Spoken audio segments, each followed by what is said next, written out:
On va continuer d'évoquer les jeunes et l'armada ce matin.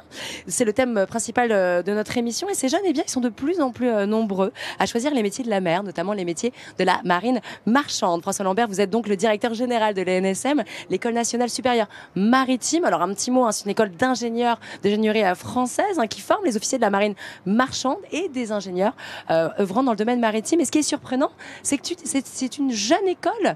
1er octobre 2010, j'ai fait une petite fiche, mais une vieille institution.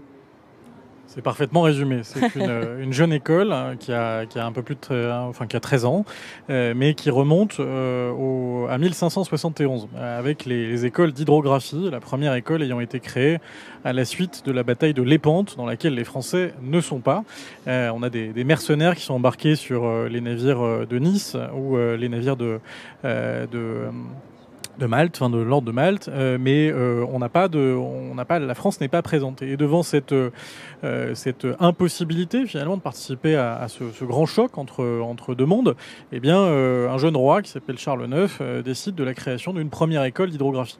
Bon, évidemment, la puissance maritime de la France s'est construite tout au long des siècles, avec Colbert, également au XIXe siècle, avec des écoles qui sont arrivées au XIXe, au début du XIXe, à peu près 45-50 écoles.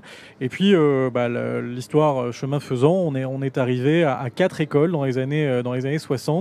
Et puis, il y a eu un rassemblement de ces écoles en 2010 sous l'égide d'un établissement public unique qui est l'École nationale supérieure maritime, qui, vous avez raison, se diversifie, ne fait pas que la marine marchande, mais va aussi vers des métiers d'ingénierie en génie maritime. Alors, juste une petite parenthèse, l'hydrographie, de quoi s'agit-il ?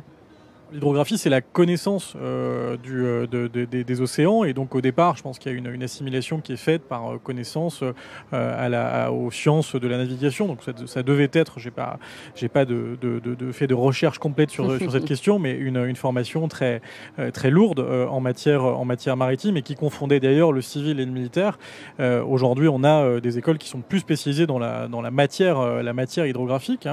D'ailleurs, les élèves vont ensuite travailler dans un établissement public qui s'appelle le CHOM, le service hydrographique et océanographique de la marine, mais c'est une histoire différente. Aujourd'hui, on forme bien à la marine marchande et au métier d'ingénieur en génie maritime. Justement, on va parler de ces métiers et de ces débouchés. Alors du coup, hydrographie, c'est pour ça que c'est surnommé l'hydro, le NSM. Voilà. Vous avez trouvé. Oh, on est formidable. On avait deviné. Oui, Nada Jamargardin m'a fait un petit clin d'œil complice. On avait compris. 4 sites donc, dont un en Normandie, au Havre. Alors, quel type de formation vous proposez? C'est très cadré. On essaye, on fait des trucs sérieux, sans se prendre au sérieux, mais on fait des trucs sérieux. On a 3 types de formation: formation initiale, formation professionnelle et formation continue.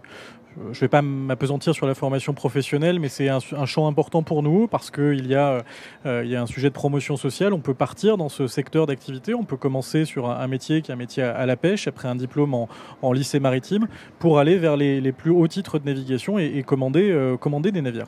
Mais ça passe par un parcours de formation professionnelle. Ensuite, la formation continue, je ne vais pas m'appesantir non plus là-dessus. On a 4000 stagiaires à peu près par an sur nos 4 sites, et particulièrement à Marseille et à Saint-Malo. C'est une formation importante, un pan important de notre activité, parce qu'il y a beaucoup de revalidation des brevets tous les 5 ans. C'est une revalidation quinquennale qui est obligatoire dans le cadre de la Convention internationale. Et puis le plus intéressant pour vos auditeurs, c'est la formation initiale. Donc on a 3 types de formation, une nouvelle fois, 3 types de formation en formation initiale. On a la formation monovalent pont, donc pour être à bord, sur la passerelle, donc c'est de la navigation. On a la formation monovalent machine, donc le pont c'est au Havre, la machine c'est à Saint-Malo, et puis on a ce qu'on appelle les polyvalents qui font les deux et qui peuvent eux accéder au titre principal de navigation qui leur permettra de commander parmi les plus grands navires du monde, et la formation se fait entre Marseille et Le Havre. Et je n'oublie pas évidemment les ingénieurs non navigants qui eux sont à Nantes dans une formation nouvelle qui est dispensée depuis 2019. Nada, je vous vois hocher de la tête depuis tout à l'heure. Vous auriez aimé, vous, partir en mer, devenir marin? Alors, j'ai eu la chance d'aller plusieurs fois, notamment au Spitzberg, alors en kayak essentiellement, mais aussi sur un bateau brise-glace. Et je ne sais pas si j'aurais pu vivre cette vie, je veux dire, au quotidien. Par contre, ce sont des expériences extraordinaires. Et oui, je pourrais passer un an sans problème en mer. Quel est le profil, justement, des étudiants? Oui, alors est-ce qu'on peut intégrer le NSM à n'importe n'importe quel âge?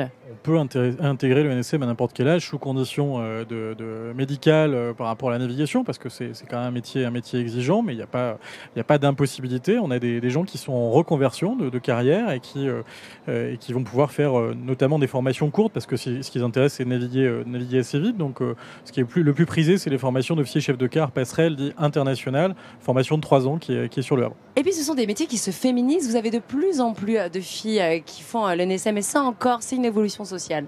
C'est indispensable, c'est-à-dire que la première femme qui est rentrée à l'Hydro, elle est rentrée... Allez-y, continuez. Elle est rentrée dans les années... C'est l'ambiance de l'Armada. Dans les années 70. Et elle est rentrée sous un prénom qui est mixte. Elle s'appelle Alix.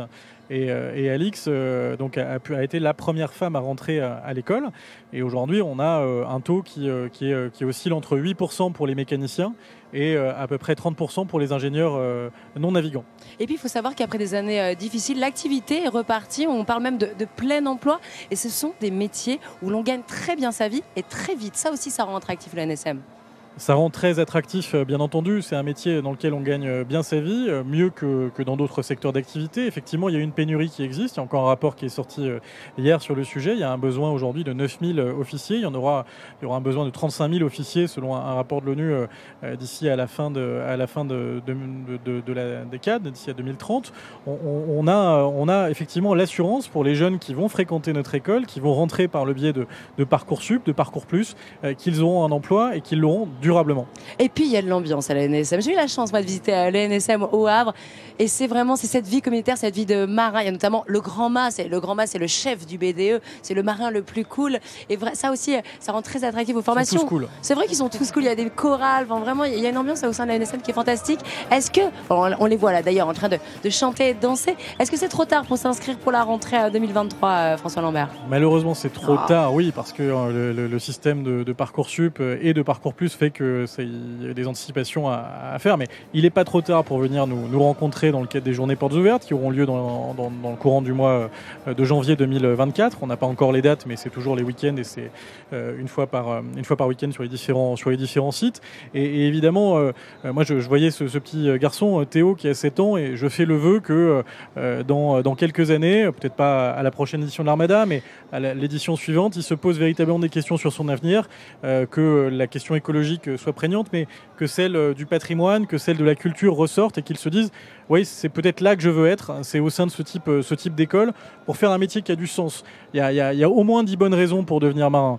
Vous l'avez dit, bien gagner sa vie, avoir le plus beau bureau du monde, l'égalité salariale entre les hommes et les femmes. Tout à fait, c'est complètement équitable. C'est autant de sujets qui mettent de l'eau dans notre moulin, un moulin collectif, parce qu'on a une économie maritime qui en France est florissante, et on a une histoire à construire, et ça se fera à partir de cette école et des destins qu'on est en train d'y former. Et moi, je suis très fier de nos élèves, de nos personnels, de nos équipes, des personnes qui s'engagent, et je suis très heureux de pouvoir les retrouver tout au long de la semaine sur l'Armada, qui est une très grande fête populaire et dans laquelle on va générer encore un peu plus de vocations. François Lambert, directeur général de l'ENSM.